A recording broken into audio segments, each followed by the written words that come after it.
I never thought I'd be here like this in my later years. At 68, most people I know are just taking it easy, resting as they should, seeing their grandkids on weekends, and doing their stuff the rest of the time. But me? I'm sitting in my oldest boy's guest room, shaking at every sound on the steps. My name's Gwendolyn Taft. I worked as a number person for a house building group in San Antonio all my life. It's not the most exciting thing, but it paid the bills. That mattered a lot after my husband, Lester, died from his heart when our kids were 8, 12, and 14. That day sticks in my mind. He came home from work, said his chest hurt, took a pill, sat by the TV. 20 minutes later, I heard a strange sound and saw him fall in his chair. The help came in 17 minutes. Too late. I was left with 3 kids and a house to pay for. I was happy to work for Raymond Pierce. He was good, let me work at home if the children were sick, never said no when things went wrong. I stayed at his job for 34 years until I stopped 3 years ago. My children grew up their own ways. The middle one, Sybil, is the softest. She works with young kids, married a computer man named Dominic, and has 2 children, Oliver and June. They live far but call a lot and always send things for Christmas, funny cards and gifts from their kids. The youngest, Frank, got his dad's love for things with wires. He finished school, found a job working with calling stuff, and moved out to Chicago. He doesn't call as much as Sybil, but every month he gives me a little money, though I say, I'm fine, really. Last year, he and his wife broke up. No kids. Frank sounds lost but says he's getting there. And the oldest, Harlan, he was always hard, acting out, saying things that weren't true. His dad could handle it, but when my husband was gone, I just didn't always have enough strength. Maybe I did things wrong raising him. Or maybe he's just that way. Harlan looks at broken things for pay, and he married Daisy when he was 26. She wants big things in life, but really, she works at a club for health. 2 kids, Elliot, now 15, and Nora, 13. Deciding to live with them wasn't something I did quickly. After I stopped working, I stayed in my small house, which was finally all mine a year before I left my job. My pay for not working much now. But it was enough, and now and then I made some extra by helping small groups with numbers, but last fall, there was so much water, the bottom part of the house got full and the first floor too, and the people who should pay only gave some money. I used pretty much all my money, and what was left hardly let me pay the lights and water. Harlan called right when I was thinking about how much I could get if I sold my grandma's old silver. Mom, how do you feel about coming to live with us? He asked, sounding more kind than normal. The kids miss you, and Daisy and I would feel better if you were near. We could let someone else stay in your house and make some extra money from it. I didn't say yes right away. Harlan and I never got along that well, and Daisy and I almost never spoke at family parties, but Harlan kept asking and at last, I said yes. I sold almost all my things, let a couple live in my house for just enough to pay the house bills, and packed up only 2 bags to move out to my son's house not far from the city point. One time I got Elliot a new shirt. There was no school soon and all his old shirts looked bad. What are you doing? Harlan shouted when he saw Elliot with the new shirt. Are you trying to say we can't take care of our own boy? Give that thing back and keep out of it. I just wanted to help, I said. And it's not some cheap shirt. It's a good shirt from who knows. Harlan threw it on the floor. We don't want your stuff. After that, he didn't talk to me for a whole week. Daisy made little jokes whenever she could about old people who get in where they shouldn't. The worst part, my grandkids started acting just like them. At first, they would at least say hi, but after that they acted like I wasn't even in the room. Elliot, when he thought I couldn't hear, called me a mean name, and Nora said I smelled old. I tried to talk to Harlan, but he just told me to stop being so much. You live here for free, Mom. Be glad. The only thing that made me feel a little better was calls from Sybil and Frank. Sybil always asked how I was and listened to whatever I said. I didn't want to make things bad between my brothers and sister, so I never said much, but I think she knew. Mom, you don't have to stay with Harlan, she'd say. Dominic and I would be happy if you came. Portland is too wet for my old knees, dear, I joked. Anyway, you already have so many people in the house. Frank didn't notice when I was down, but every time we talked, he asked if I wanted more money. Mom, I can send you something. Just say how much you need. I told him I had what I needed. You should get yourself something, son. When I hung up after talking to them, being at Harlan's place felt worse. I felt like someone no one wanted around, only there because of what I bring them. Daisy even said on the phone to her friends how good it was to have someone to watch the house and kids. And Harlan, if I asked him for something small, like a ride to the doctor, he would sigh and roll his eyes. Don't I have something better to do? Just call a taxi. After 3 months, I thought about moving back to my own place, even if it cost. But then a phone call changed it all. It was Tuesday, around 5 in the afternoon. Daisy wasn't home. The kids were out doing things. Harlan wouldn't be back till late. I was making dinner when my old phone rang. I didn't know the number.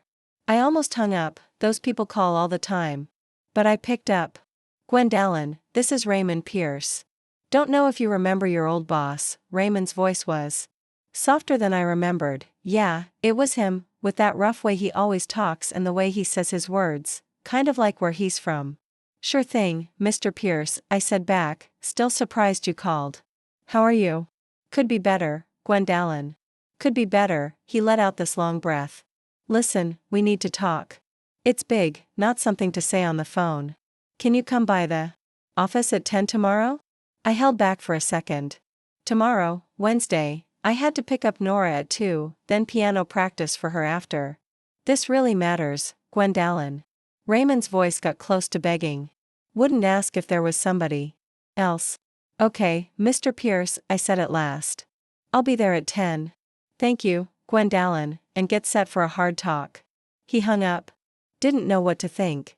We hadn't talked since I left work. What could have made him need me now? And, why did he sound so lost? It was cool that morning, end of April. I was up at 5, everybody else still sleeping, making breakfast and trying to calm my head before seeing Raymond. I couldn't sleep anyway, just thinking about what this talk would be. That office was in the same spot, where I spent years of my life, but now it looked so different.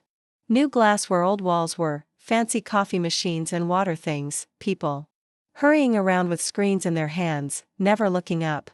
At the front, a girl with bright red hair and all kinds of things in her ears sat behind the desk. Not at all like Mrs. Becker, the old lady who used to be there, straight as a stick. I said, got a meeting with Mr. Pierce, Gwendolyn Taft. The girl looked up, checked me over, kinda surprised. Mr. Pierce is waiting, she nodded. 4th floor, last door. I in the elevator, I pulled up my old jacket, bought it when I worked here, still fine. Always took care of my things. Even Raymond's space was new, bigger, bright, full of light, everything modern, view of the city outside. But Raymond himself, well, he didn't look the same. He was thin, real thin. Hair all gray, deep dark under his eyes. When he got up to say hi, I saw he walked funny, like his leg hurt. Gwendolyn, he said, with a smile that made me feel good, didn't expect that. Good to see you. Please, have a seat, and he pulled out a chair for me, sitting right there next to me, not across like the boss he used to be. You're just the same, his smile said. But you, I started, then shut my mouth, didn't want to be rude. I look bad, I know. Raymond waved it away. Pancreatic cancer. Late, the doctors say I have 3 to 6 months. I caught my breath and put my hand on my mouth. Raymond was always full of life, to me. Moving, busy, never tired. It hurt, seeing him like this, so weak now. I'm really sorry, I said quietly. Don't worry, he said with a small smile. My life's been good, Gwendolyn. Made a good company, raised a girl, even played with my grandkids. But that's not the real reason. He stopped, looked like talking tired him. I called you in because the business is in trouble. When I got sick, I started getting ready to sell it. I want the workers safe and my people to get what's fair. But the money man, Vernon Gray, you remember him? He turned out to be a real problem. I nodded. Vernon started some years after I left. Young, sharp, all business. Raymond brought him in to make things run easier. But he's changing the numbers, Raymond went on, his voice low. Hiding what the business owns, not saying all the money we make, making up debts. He's trying to buy the company for almost nothing after I'm gone. I can prove it, but I need help from someone who knows how these tricks work and can set it right before I sell it. And you thought of me? I asked. I mean, I've been out for 3 years. Everything's different now. New things, Gwendolyn. Raymond took my hand, his was rough and warm. There isn't anyone better at numbers than you. You look at things in ways no one else can. You're honest. I trust you more than anyone here. Listen, he held my hand tight. I'm giving you the job of top money manager. You can see all the papers, sign anything, and make $75,000 every month. I let out a breath. That number was huge, way more than I ever got paid. That can't be real, I said. You could just hire someone from Wall Street with that money. Vernon came from there, Raymond said, a hard look on his face. But I need trust. Someone who knows our world. Someone who won't just watch out for himself. He handed over a folder. Here's a deal for 6 months. That should be enough to fix things and make an honest sale. Look it over, think, but don't wait too long. We're running out of time. My hand shook as I took the folder. It didn't feel real, like I'd walked into a movie. $75,000 a month? For 6 months, that was more than I'd made in my last 10 years. What about Vernon? I asked. He's just going to leave? I let him go today. Raymond smiled, just a little. Someone is packing his things already. He'll say he'll take me to court, but I have proof about his actions and he'll want to go away quietly. I need to think, I said, still shocked by everything. Of course, Raymond said. But I hope you say yes. Only you can keep safe everything. I worked for that. I got back home not knowing what was going on. The papers I brought with me felt too hot to hold, and my mind was racing with thought after thought. On one side, this was a way to finally get my own money and help a man who had always treated me well. But at the same time, I wasn't sure I was ready for so much. Stopped outside Harlan's place, catching my breath. I needed a reason for being gone. Probably Nora was home from school and already told her parents her grandma wasn't there. And I was right. As soon as I came in, Daisy was there, mad. Where were you? She snapped. Nora had to use the bus. She missed her music class. I said I had to go to the doctor. Lied, no way was I going to tell her about Raymond's offer. Told her there was a sudden open spot for the heart doctor. I'd waited for this for months. And you didn't tell me? Daisy had her arms crossed. I missed a big job thing because of you. Had to leave work to get Nora. Tried to call you, but my phone's dead. Kept making things up. Sorry, Daisy. Won't happen again. Sure it won't, she said with a grunt. Harlan is going to be mad, just wait. And he was. That night, my own son gave me the whole speech, yelling that I didn't care about all they did for me. We let you live here, this is how you treat us? He was red-faced, talking so loud, spitting. I tried to explain, but he hit the table. Don't care. Do what you should or pack up and leave. I went silent. Couldn't fight with him, not like that, not tonight. But I was thinking about other things. The deal in my bag. That night, once everything was quiet, I took it out and looked at it under my little lamp. The offer was better than I could have ever hoped for. Good pay, health stuff, even a car and a big bonus if things went well. It was clear, with nothing tricky, and even had extra pay for ending it early. I couldn't sleep, thinking about all the good and bad sides. By morning I knew I'd say yes to Raymond. It wasn't just for him, it was for me. I called him first thing after Harlan and Daisy left for work and the kids went to school. I said yes right away. Great, he said, and he really did sound happy. When can you start? Tomorrow. 9 in the morning, at the office. Thanks, Gwendolyn. After that, I started thinking about what came next. Did I tell the family? After last night, I thought, better to keep this to myself for now. They'd just start asking for money, I was sure, for fixing things or for the kids' school or for a car.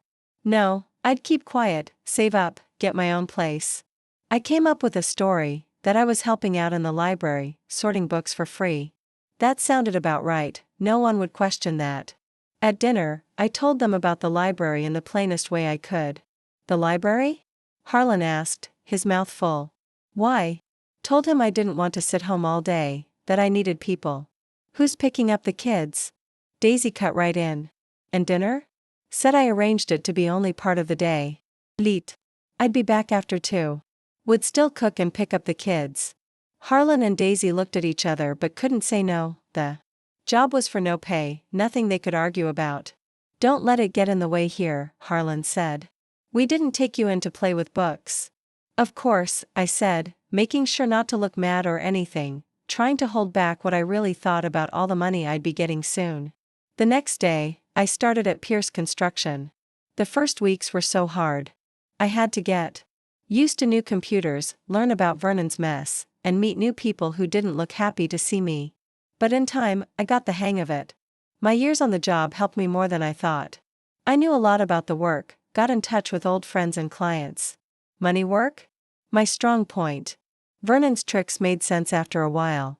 Raymond, even though he was sick, came in every other day. Helped me out, made sure others listened. You're better than I hoped, he said after a good meeting where we fixed a money problem. I was sure about you, Gwendolyn. Meant a lot, more than money, even. For once, I felt important. At home though? Things got worse. Daisy was more and more mean. When I was tired, she'd complain about the food, or the clothes I washed. Soup's too salty, she'd say, or, go help the family instead of messing with your books. Harlan joined in.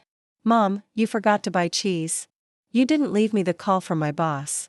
All because of your silly library. Just stop it. Most of all the kids, once they saw their parents didn't care, they treated me badly. Caught Nora going through my things, looking for money for a new phone case. Nora, don't take what's not yours, I said, taking my bag. Ask your parents for money. She laughed. What could I get from you? You have nothing. You're just a bum. That stung. Before I could say anything, Daisy walked in and backed her up. She asked, so help her, Daisy said. No secrets here. Give her the money. I handed over my last $20, that was for new tights. Nora grabbed it with a big smile and ran off.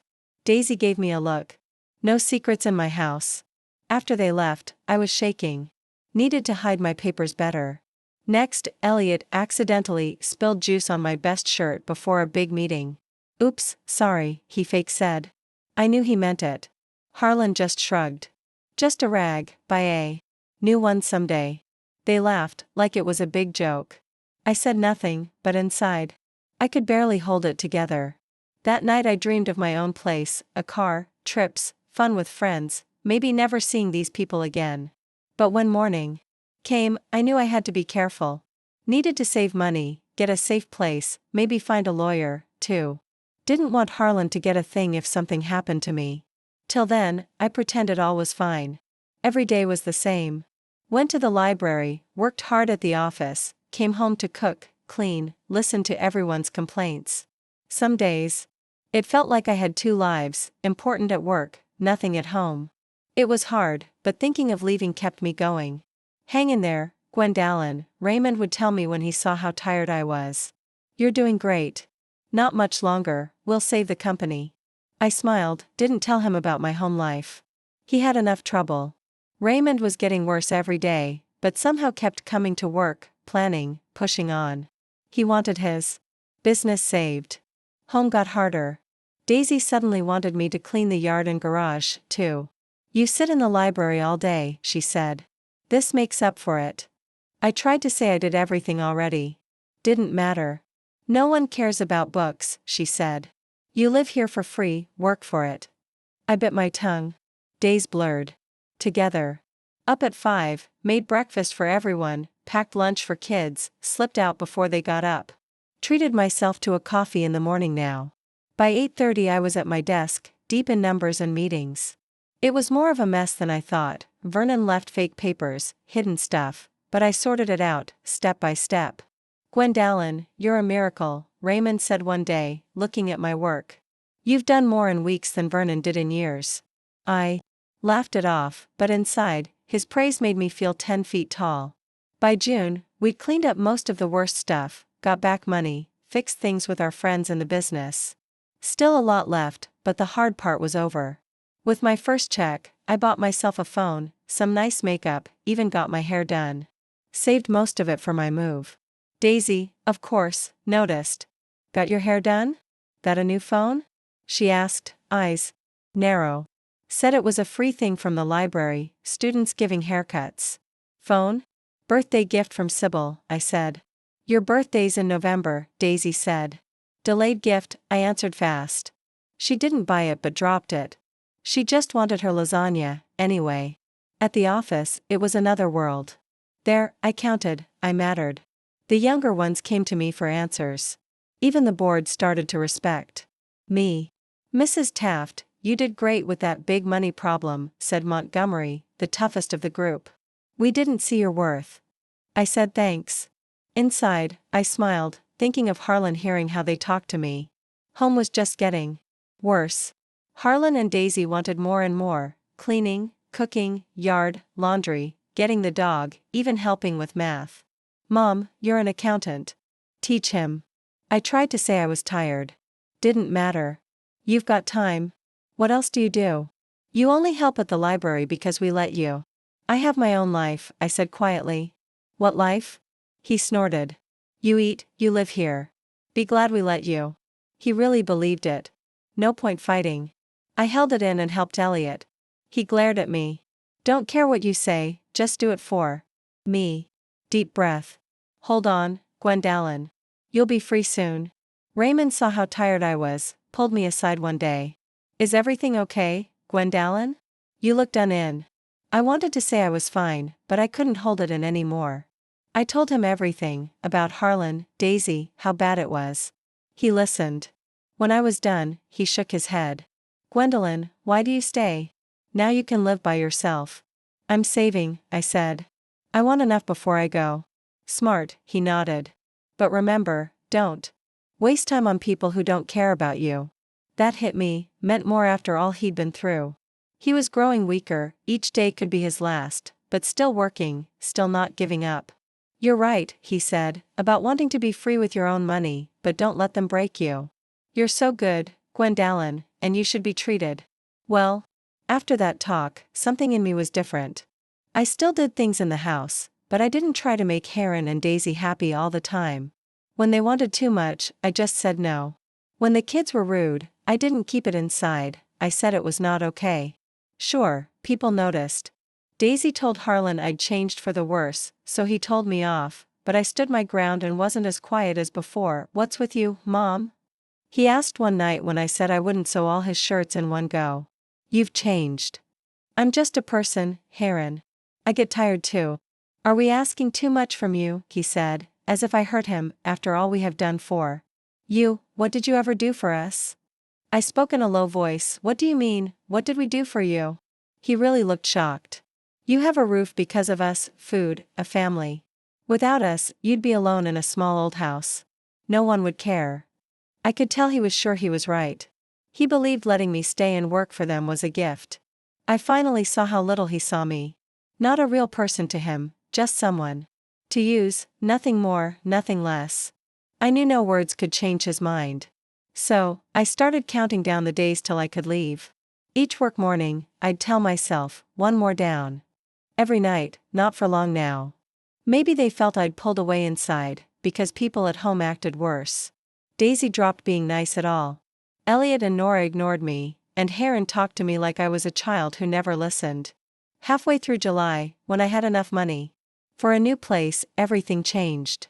It was a Saturday, a rare day off. For once, I had the day to myself. Work called a cleanup, so I told the family I'd be at the library checking books. Really, I wanted to look at new places to live, and maybe go see one or two. But Harlan and Daisy messed up my plans. Mom, Daisy and I are going to see a movie, my son said at breakfast. Can you watch the kids? I need this day, I said, trying to sound careful. Why? Daisy didn't even look at me. You're free, you could help here, or spend time with your grandkids. I have to see a doctor. I lied. They wouldn't have cared. I need to see him about my bad knees. I waited so long. Change it, Harlan said, as if it was nothing. It's not that big a thing. I can't, I tried to stand my ground. He's busy. If I miss it, I'll wait till September. So? What? Daisy said. Wait till September. You won't fall apart. We want to see a movie. My knees already hurt, I said. But I stood firm. I need to go to the doctor. God, Mom. Harlan rolled his eyes. Always something. With you. Why can't you help us when we ask? I help every single day, I said. I cook, clean, get the kids, help them with school. Can I have one day? To yourself? Heron acted shocked, like that was silly. What would you do? You're older now, no job, no things to do. No friends. Your life is us. Your family. I have my own life, I said, not loud, but strong. And my own needs. What needs does an old woman have? Daisy scoffed, still on her phone. You need to help, not be in the way. I looked at her, then at Harlan, who nodded at every word she said. I saw nothing I could say would matter. They didn't see me as someone with her own hopes. I said, sorry, I can't watch them tonight. And I stood up. I have to go. To the doctor. Didn't you hear us? Heron shouted, louder now. You're not going. You'll stay. No, I said, standing tall for the first time. I'm not staying. His face turned red. He got up and stood over me. What do you mean, no? You live here. You eat our food. You'll do what I say. I'm your mother, not your helper. I want some time for myself. I tried to sound calm, but inside I was shaking. What right? Heron yelled. You live here because of our kindness. If we didn't let you stay, you'd be alone counting pennies in your tiny house. His words hurt me more than I thought. Not because they were true, I could afford better now. But that he saw me as nothing, felt he was so much more. Not caring. No respect. I'm leaving, I said. I am seeing the doctor now, and we'll talk later when things are calm. I started to go, but Heron grabbed my arm, squeezing hard. You aren't going anywhere. I said you'll watch the kids. Let me go. You're hurting me. Hurt? He laughed cruelly. You don't know hurt yet, you old fool. We took you in, gave you a home. And this is how you pay us back. Nora and Elliot watched, interested. Daisy kept scrolling as if nothing was happening. Let go, Heron, I said. Right now. Or what? He squeezed harder. What will you do? Where will you go? Who cares about you? Something broke inside me. Years of pain rushed up. I pulled free and, to my surprise, yelled, I care. I'm a person, not something. I'm the mom who raised you alone after your dad died, who worked hard so you could go to school. And this is your thanks? Treating me like a maid? Making me feel small in front of my grandkids? My shout froze everyone.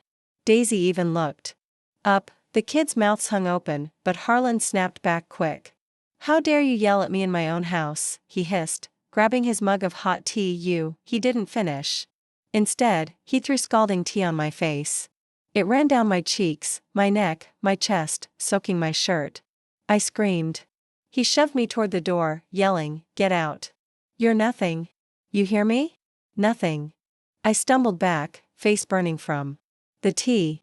Harlan, every new thing in my place made me feel more and more like a new person, like I was really doing well, living alone, strong, sure of myself, living how I wanted. One night, Raymond and I were still in the office late, talking about what we'd do next with some buyers when he came out with, How do you get to work, Gwendolyn? I told him I took taxis, said it was easy from River Heights, not far anyway. He goes, Why not get a car? He reminded me my work contract had one for me, but I'd just never used it. I gave it a thought. He was right. There was something about a car in my contract, but I'd been too busy moving in and settling to care. I haven't driven in years, I told him. After Lester passed, we only had one car, and Harlan took it when he went off to college. After that, buses and trains just became normal. But you know how, Raymond pressed. Of course, I just haven't done it lately. That's it, he grinned, all determined. We'll get you a car tomorrow, not some sad little thing, but one that fits you now. He meant it.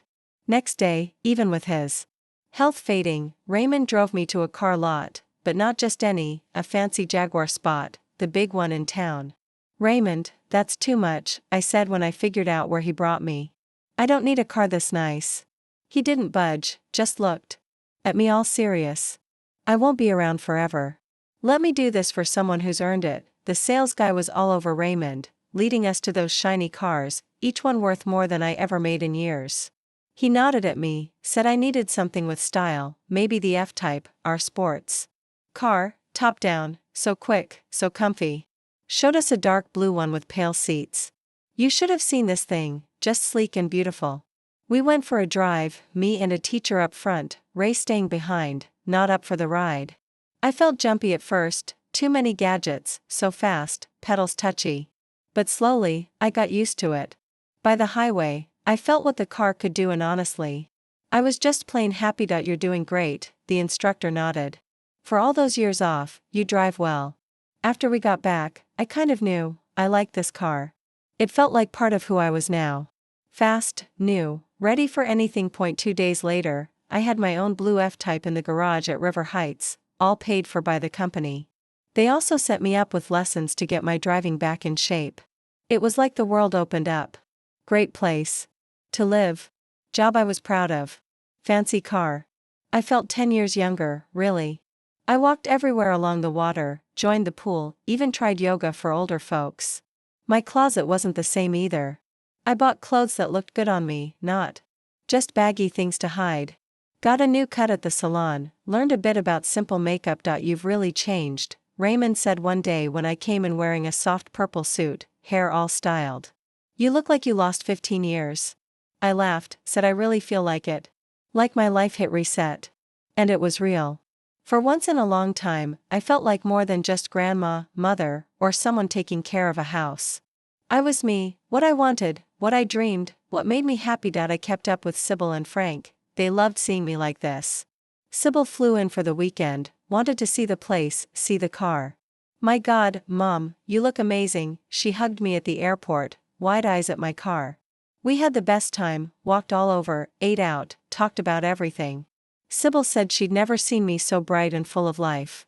You know, I was always scared you'd just stay in that old house, alone, counting every penny, she told me. As we watched the river sunset. I worried when you went to Harlan's, something was wrong, but I didn't know how much. Me neither, I had to admit. Not until I got out and saw it for what it really was. Then Frank came down, took 3 days off, flew in from Chicago. He looked around at everything, shook his head, telling me, Mom, you really showed us all.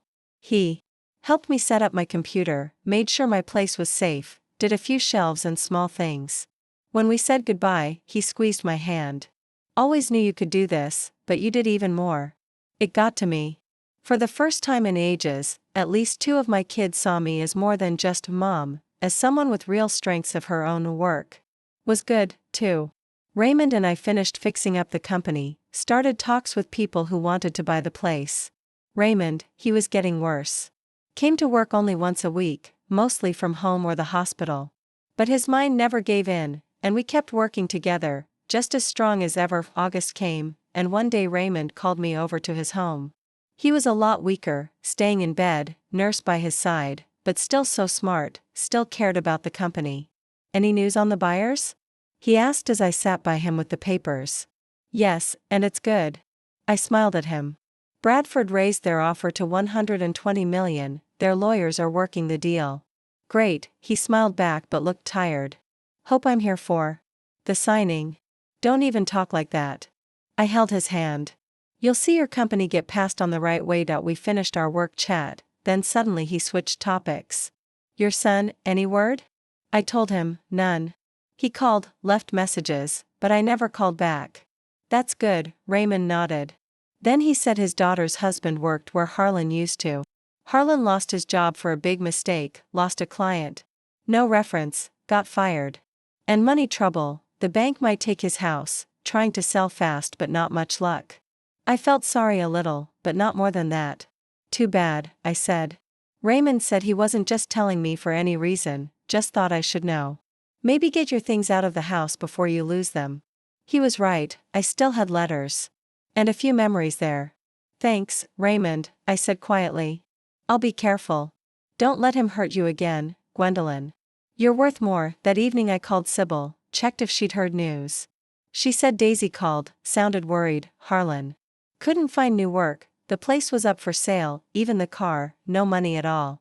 Daisy asked to borrow cash but Sybil said, sorry, we're not in a good place either. I told her she did the right thing. But Mom, Sybil got quiet, don't you think about helping them? Even after all he did, he's still your son. I had to think. Did I really want to help after all the pain, after he threw me out, after hot tea and all those words? I don't know, I told her. Let me decide it, but first, my things. I'd call. Set up a visit.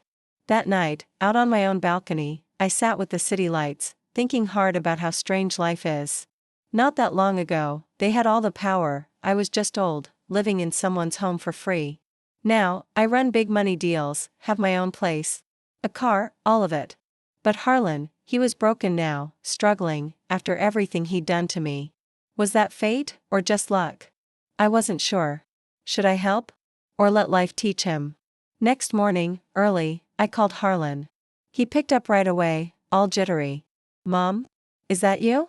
Yes, I kept it cool, need to pick up my things, when's good? Right away, anytime, please. I'll be here all day. I'll come by at 11 then. Great. And Mom? I'm glad you called, we missed you. I almost laughed. A little while ago I was a problem, now he missed me. Did Sybil tell him about my job or was he just scared, grasping for any help? See you tomorrow, I said and hung up next.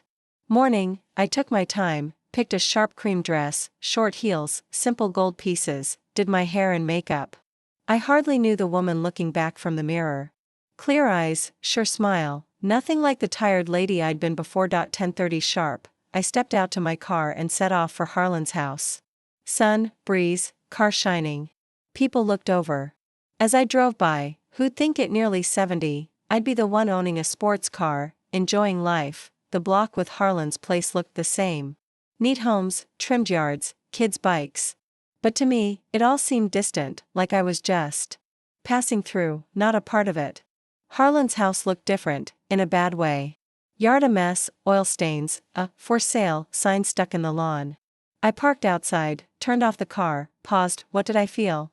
Not anger, not sadness, not some need for payback. Just calm. This was over. Time to finish it. I walked up, stood tall. Before I could ring, Harlan opened the door himself. He looked rougher, thinner, eyes tired. Mom, he fake grinned, reaching out like for a hug, but I stepped back. Hello, Harlan. I'm here for my things. Sure, he kept smiling, but you could see it was forced. Come in, Daisy made tea and cookies. I walked inside. A lot had changed. Some furniture gone. Walls empty. Everything looked gray, worn down. The house even smelled off, old food, dust, heavy and sad. Daisy waited, wore what she must have thought was her best. Didn't look quite right though. Her smile was hard to read, polite, shocked by how different I looked, glancing at my clothes and hair. Thank you, Daisy, I said kindly. You look well. It wasn't true, she looked tired and faded. Sit down, Harlan pointed to a chair. Tea, coffee? I said no thanks, not staying, just here for my stuff. Sure, he rubbed his hands, nervous. It's all boxed in the garage. But, maybe you could stay a bit. We haven't seen you. And whose fault is that? I didn't raise my voice, just said it clear. Harlan blushed, looked down. We're sorry. I wasn't myself, said things I wish I could take back. Could we start again? I looked at him really hard. He seemed lost. Not sorry, not really.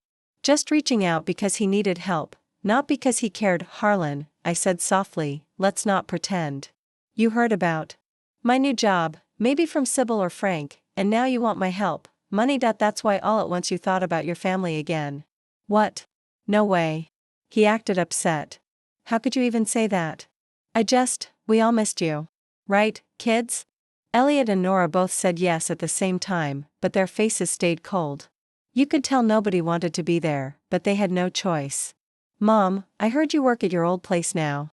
Heron kept talking, trying something new. That's good. Always knew you were great at your job. Is that your car outside? It looks nice.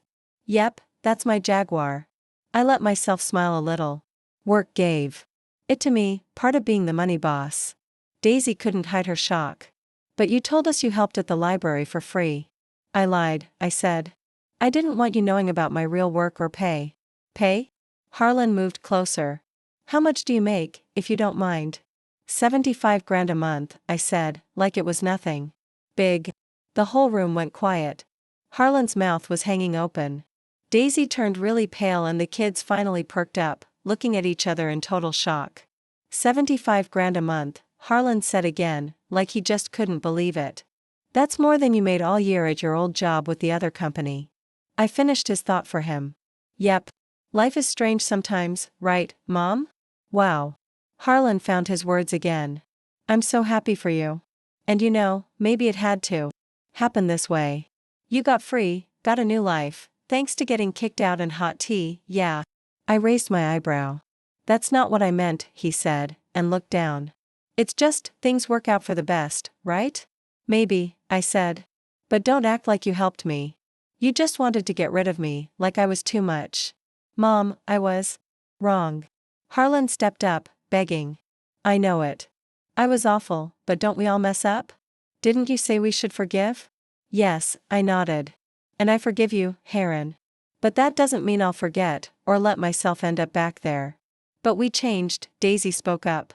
The last months have been hard. We think about things in new ways now. Yeah, bet you did after hearing about my pay. Couldn't help myself with that one. Gwendolyn, we're sorry. Daisy got close, her voice was sweet. And we'd like you to be close to us again. You mean you want my money with you? I shot back. Let's just keep it real for once. Mom, don't be like that. Harlan came closer.